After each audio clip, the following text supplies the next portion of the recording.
In this lecture, I'm going to talk you through testing conditions using something known as the if-else statements. And I'm just going to introduce very simple examples pertaining to the same. And before I do that, I'm going to reiterate the bit about conditional operators that I had touched upon very briefly previously. And essentially what you see under the operator column are conditional operators. Things like double equal to signs, they test if, say, two numbers are equal or not. The greater than sign, it tests whether a number or an entity, a variable A, is greater than variable B or not. And if it is, then it is true. Otherwise, it is false, and so on. And these are some of the most common conditional operators out there in any programming language. So you can see them, and we are going to start working with them, so don't worry, and you don't have to worry about writing these down and things, because it's fairly straightforward, and by the time you finish this course, we would have worked with them plenty, and you should be comfortable with them. But first, let us just see how these conditional operators work before looking at what if-else statements do.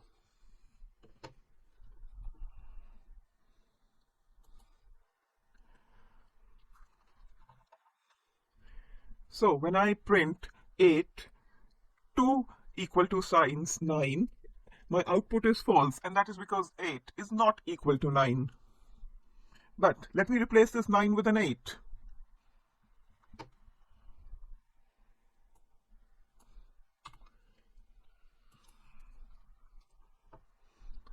Now my output is true because 8 is indeed equal to 8. And now let me see if 8 is greater than 8.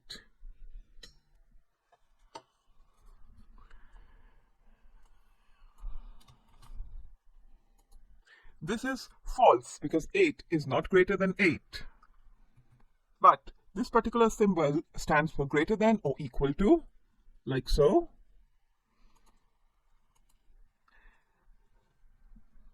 This is true because while 8 is not greater than 8, it is certainly equal to 8, and that's why we get the output true. And essentially, these are some of the things that we test using if-else functions, the if-else statements. And now let us actually create a very simple and a very small if-else program. And the key thing to remember about if-else testing is that you have to account for things like indents, and most of the Python interpreters or IDEs, they do it for us.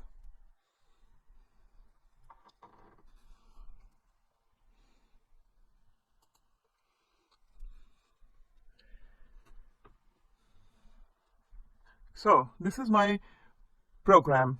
I have put in a variable x, and my x is equal to 8. So I have assigned the value of 8 to the variable x by using a single equal to sign, because if I use two equal to signs, that means I'm checking for equality. Now I declare if, and that has been colored purple, if x is less than or equal to 6. If it is, then we print small. Otherwise, else, we print big, and that is what if-else do. So in the case of, if we are just testing, say, a binary condition, is x greater than or is x less than or equal to 6, then in the if is going to test the binary condition, and else accounts for, everything else.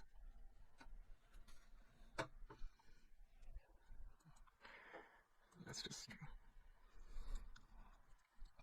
So first, the Python interpreter moves to this part of the code. It checks if x is less than or equal to 8. Since it is not, it cannot print small. So then this falls fairly and squarely under the category of else, because anything else besides this if condition is an else, and we print big. Now let us see if x is greater than 6, greater than equal to 6 or not. Since x is 8 and we want to see if it's greater than or equal to 6, this condition is true. So if the condition is true, then the program will terminate here.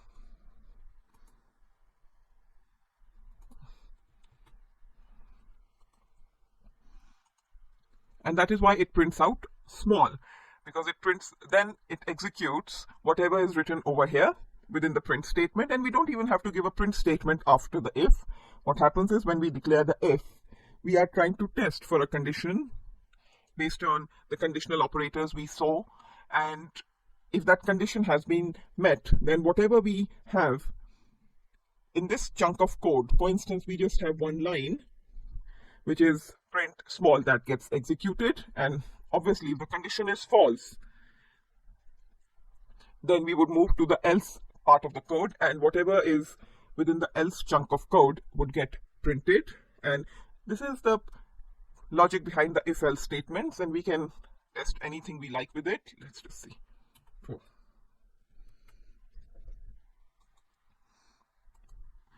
Now it prints big because the condition of if has not been met. X is not greater than 4 is not greater than or equal to 6. So this condition has not been met. So this chunk will be ignored, or whatever's present in this bit after the if will be ignored, and we will move straight to else. And remember, these indents are very important. So when we have if, declare, after if we declare the condition we want to test, colons, and then we need an indent to write our program, whether it's one line or we write more than one line, we need an indent, and same with else. And this is the simplest execution of if else. And now we are going to see what happens when we want to examine more conditions using these if else statements. Now, in the previous lecture, we worked with if else, and we basically used if to test one given condition, and if that was met, we printed out a given answer, and if that was not met, then obviously our code moved to else, and the answer in that block was printed out. Now we are going to expand the scope of if else and look at something known as elif. And what elif does is it lets us test more than one condition, which if else doesn't. So I have imported random. I've created 5 variables, answer 1, 2, 3, all the way to 5, and that stores the names of different pet animals, cat, dog, all the way to a kitten. And essentially I want to select a pet, which is the most suitable pet for keeping in a flat. And in variable choice, I have put in random.randint, which is going to randomly select any number, any integer from 1 to 5, and you're already acquainted with a random package. And what we are going to do is that now we are going to look at what if else and elif do for us. So if my choice is equal to 1, so which is that if the number selected by random, package random, is 1, then my answer is going to be answer 1. So basically it's going to be a cat.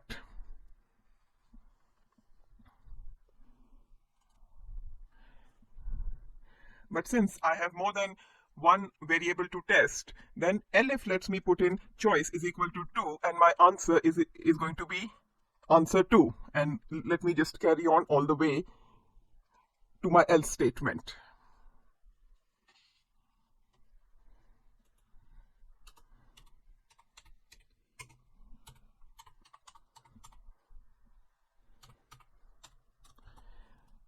This chunk of elif code, this will run if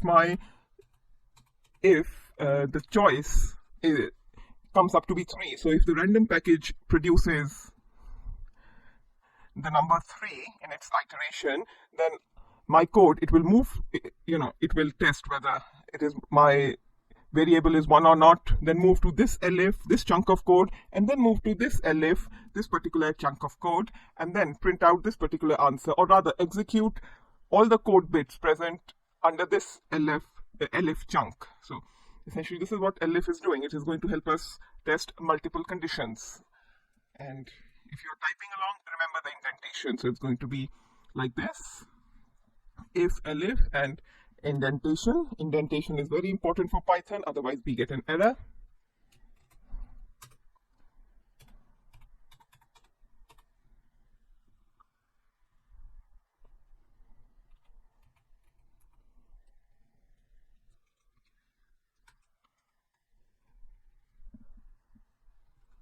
Suppose the random number that the random package chooses for us is not 1, 2, 3, or 4. It will be 5, obviously.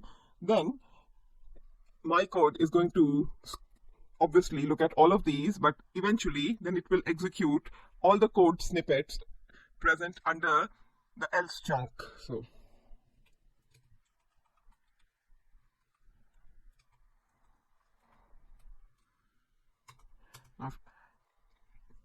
if I want to print out my output, which I do, then I'll have to go out of my indent the way you saw me do it. And before I run it, this is what your program should look like, complete with the indent. So if choice is equal to 1, then this part of the code will be run. Elif, then I'm going to test. With elif, I'm going to test if the variable choice is 2. If yes, then this code will run. Now with another elif, I'll test if the variable produced is 3. If yes, then this code will be run. If not, I will come to, the Python program will come to this bit. If my choice comes up to be 4, then this part of the code will run, and it is elif which is directing the show. If it's not 1 to 4, then I'll move into the else territory, because we have exhausted all the possibilities, and when all the possible outcomes are exhausted, then what is left is what else executes for us. Now let's just see.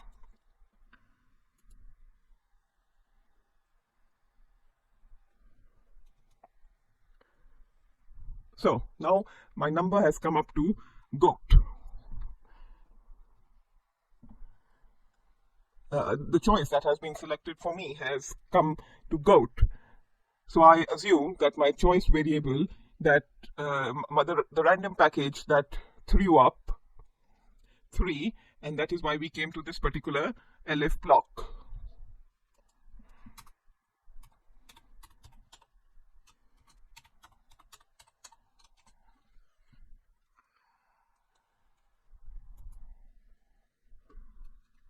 Enter 5. So what happens is that when my code ran, the first thing it did was to print this, select my pet, and then it asked me the question, which is the most suitable pet for keeping in a flat, and when I pressed enter, it moved to this line of the code. Choice is equal to random.randint, and the random package, it threw up a number, and in this case the number was 5, and as soon as the variable 5 was recorded in choice, the program moved further. So if 5 was equal to 1, 2, 3, 4, no, obviously not.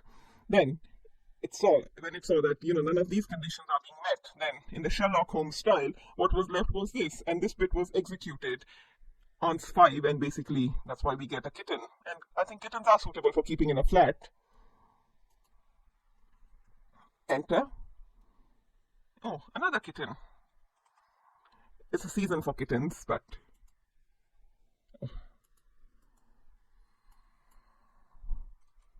2, dog. So what it did was, basically, when I pressed the enter key, it came to this line of the code choice, and random, it works like shaking a die. So when it produces 2 is not equal to 1. So from if, it moved to this elif chunk. Since 2 is equal to 2, this part of the code, answer is equal to ans2, was executed, and when it was executed, this is the outcome we get. So essentially, this is how if and if else work, and this is how elif, it allows us to test multiple conditions. In this lecture, I'm going to introduce you to something known as the while loop, and while loops allow us to execute the code while a condition is true, and like before, we specify an initial value and the loop runs till the while condition is true. So basically, while the while condition is true, the code is executed. And now I'm going to show how we can use the while loops to, say, print out numbers from 1 to 10.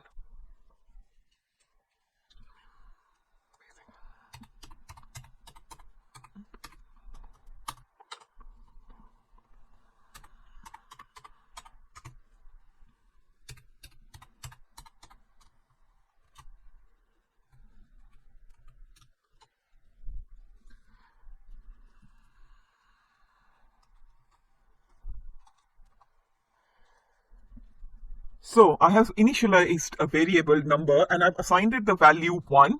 And now I have declared my while condition, and that is while, which is the loop, which is what I want to execute. So while my number is less than equal to 10, I'm going to print out the number, and essentially this condition is going to be executed till the number is less than or equal to 10.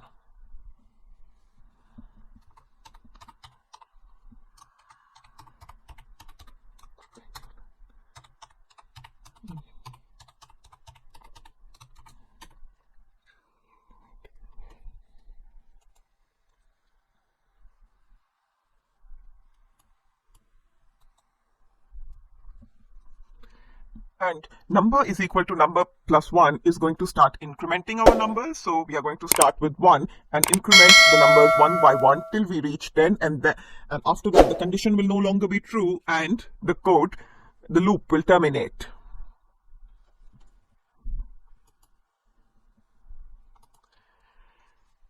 There, the numbers have been printed out all the way till 10. And say, this happens because I've used less than equal to. If I just use the less than symbol, then I would have to specify number less than 11 because it's going to essentially print the number less than 11. Let us just see how.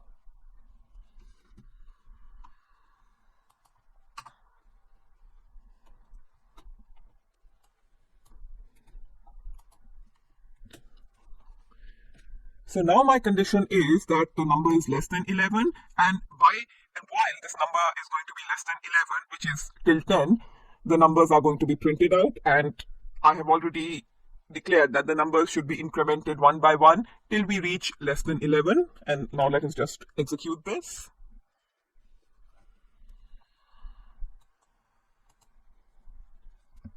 There, we get the same output. But if this was 10, then we would get a 9, and that is because 9 is less than 10, and this code chunk is only executed while the condition is true, so the number is less than 10. And essentially, this is what the while loop does for us.